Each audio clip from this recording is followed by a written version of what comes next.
Main cinema star, ఒక నిజాయితీ పరుడు. ఇంకోటి ఏంటంటే స్టాలిన్ గారు ఆయనకి చాలా ఆటంకాలు చేశాడు. ఆ కొంత సానుభూతి, కొంచెం త్రిష గారి ఒక బ్యాక్గ్రౌండ్ సపోర్ట్ కూడా ఉంది. పవన్ కళ్యాణ్ గారు మెయిన్ ఏంటంటే ఆయన పవన్ కళ్యాణ్ గారి అభిమాని. పవన్ కళ్యాణ్ గారి అభిమాని. ఈయన సిద్ధాంతాలు కూడా ఆయనలో ఉన్నాయి. ఆయన ఎలక్షన్ ప్రచారాల్లో వాటిల్లో వీటిల్లో కూడా పవన్ కళ్యాణ్ గారిని అనుసరించే చేశారు ఆయన. అదొకటి. ఈ డిఎంకే స్టాలిన్ ఈ సనాతన ధర్మాన్ని, డెంగ్యూ, మలేరియా చాలా అసభ్యకర భాషలు వాడి తండ్రి కొడుకులు చాలా అవమానించారు. ఎందుకంటే వీళ్ళందరూ ఒకప్పుడు మరి హిందువులే, వాళ్ళ కల్తీగాళ్ళు అయిపోయి వాళ్ళ వ్యక్తిగత స్వార్థాల కోసం చాలా దారుణమైన ప్రవర్తనగా మారింది. అందుకే ఇవాళ వాళ్ళు చాలా ఓడిపోవటం, విజయ్ గెలవటం నాకు చాలా అభిమానం. ఎందుకంటే చాలా మంది పవన్ కళ్యాణ్ గారితో కంపేర్ చేస్తున్నారు. ఆయన ఇట్లా కూటమిలో గెలిచాడు, ఈయన సింగిల్ గా వచ్చాడు, గెలిచిపోయాడు. చూడమ్మా, అక్కడ పరిస్థితులు వేరే. ఓకే, నీకు చెప్తా సమాధానం. అక్కడ పరిస్థితులు వేరే, ఇక్కడ పరిస్థితులు వేరే. అర్థమైందా? కంపేర్ చేయటం కాదు. మరి ఇక్కడ పవన్ కళ్యాణ్ గారు ఉంటేనే ఎన్డీఏ గెలిచింది, ఢిల్లీలో ఎన్డీఏ గెలిచింది. అర్థమైందా? అక్కడ వేరు. ఎందుకు నేను పవన్ కళ్యాణ్ గారి ఫ్యాన్ విజయ్ అని చెప్తున్నా నీకు? అర్థమైందా? అదొకటి గుర్తుపెట్టుకోండి.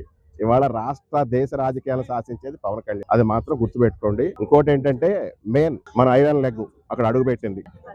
రోజా పువ్వు అక్కడ జల్లినట్టుంది, పువ్వులు కొన్ని.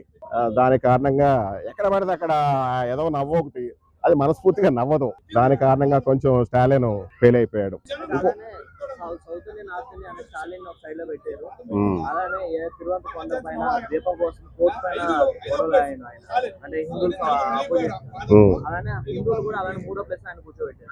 హిందువులు తొక్కుతాం నొక్కుతాం అని చెప్పేసి అంటే మన మాట్లాడినా అంటే హిందువులు అనేకమైన కారణాలు ఉన్నాయమ్మా. మెయిన్ ఏంటంటే ఉదాహరణకు మీకు చెప్తున్నా, ఎందుకంటే తమిళనాడు అంటే మన భారతదేశంలో హిందూ ధర్మానికి పెట్టిన పేరు. తమిళనాడులో ఉన్న గుళ్ళు ఎక్కడా లేవు, మన ఇండియాలో గానీ ఎక్కడా లేవు. అన్ని గుళ్ళు ఉంటాయి. అట్లాంటి తమిళనాడుని వీళ్ళు వచ్చి సర్వనాశనం చేశారు. హిందువుల్ని భయపెట్టి, హిందువుల్ని తొక్కేసి, హిందువుల్ని క్రైస్తవులుగా మార్చి. అర్థమైందా? అలా చేయటం కారణంగానే ఇవాళ హిందువులందరూ కూడా ఒకటి అవ్వటం.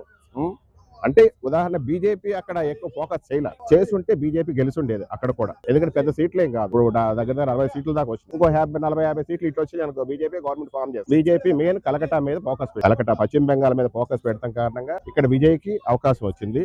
ఎందుకంటే ఆయన నా అభిమాన రాజకీయ నాయకుడు, అభిమాన హీరో పవన్ కళ్యాణ్ గారి అభిమాని కాబట్టి గెలిచినందుకు దానికి కూడా నేను సంతోషపడుతున్నా. అలానే ఇప్పుడు టీవీ గారికి కూడా మద్దతు అయితే అవసరం ఉంది. ఎందుకంటే ఇప్పుడు ఏడీఎంకి మద్దతు తీసుకునే అవకాశం ఉన్నాయి. మద్దతు మోడీ గారి మద్దతు తీసుకుంటారు. ఇంకా 5-10 సీట్లు వాళ్ళ కొంచెం ఇండిపెండెంట్ గా పోటీ చేసిన వాళ్ళు ఉంటున్నారు. విజయ్కి ఏంటంటే ఆ సీట్లు కలిసిపోతే సరిపోతుంది. 15-20 18 ఎంత కావాలి, 118 ఎంత కావాలి మ్యాజిక్ ఫిగర్, అది సరిపోవచ్చు. లేదా తీసుకుంటే మోడీ గారి సపోర్ట్ తీసుకోవచ్చు. ఎందుకంటే ఇటు పవన్ కళ్యాణ్ గారితో కూడా ఆయనకి పరిచయాలు ఉన్నాయి కాబట్టి. ఈ అంటారు డబుల్ ఇంజిన్ సర్కార్ అని చెప్పేసి ఆ విధంగా ఉంటే మంచిది. ఆ రాష్ట్రం అభివృద్ధి చెందడానికి బాగుంటుంది. ఈ తమిళనాడు ఎలక్షన్స్ లోపల రోజా గారు బాగా ఇదవుతున్నారు. అంటే ట్రోల్స్ అయితే బాగా గురవుతుంది. డిఎంకే అయితే క్యాంపెయిన్ గా ఏమే వెళ్ళారని చెప్పేసి దాని వల్లే డిఎంకే లో ఒక స్టాలిన్ ఓడిపోయారని చెప్పేసి 100%. ఎట్లా అంటే రోజా అడుగు పెట్టిందంటే అంతే. ఆనాడు ఇప్పుడు టీడీపీలో అడుగు పెట్టింది, టీడీపీ పోయింది. వైఎస్ఆర్సీపీలో అడుగు పెట్టింది, వైఎస్ఆర్సీపీ పోయింది. ఈ డిఎంకే పాపం 96 నుంచి ఎప్పటి నుంచి పరిపాలన ఉన్నాడు. స్టాలిన్ ఫెయిల్ అయిపోయాడు. ఇప్పుడు కూడా కాబట్టి ఓటమి పాలయ్యారు అంటున్నారు. మరి విజయ్ దళపతి కూడా జగన్ గారి ఫోటో పట్టుకున్నాడు కదా ప్రచారం. జగన్ గారు ఫోటో పెట్టుకుంటాడు, పవన్ గారి ఫ్యాను. అయ్యి రీజన్ అవన్నీ కామనే. నేను కూడా అంత సీన్ లేదు. ఇక్కడ ఓడిపోయిన ఫోటో అక్కడ పెట్టుకుంటే ఎలా గెలుస్తారు? ఇక్కడే ఈ క్యాండిడేట్ సీన్ లేదు, అక్కడ ఎలా గెలుస్తారు? గెలవరు.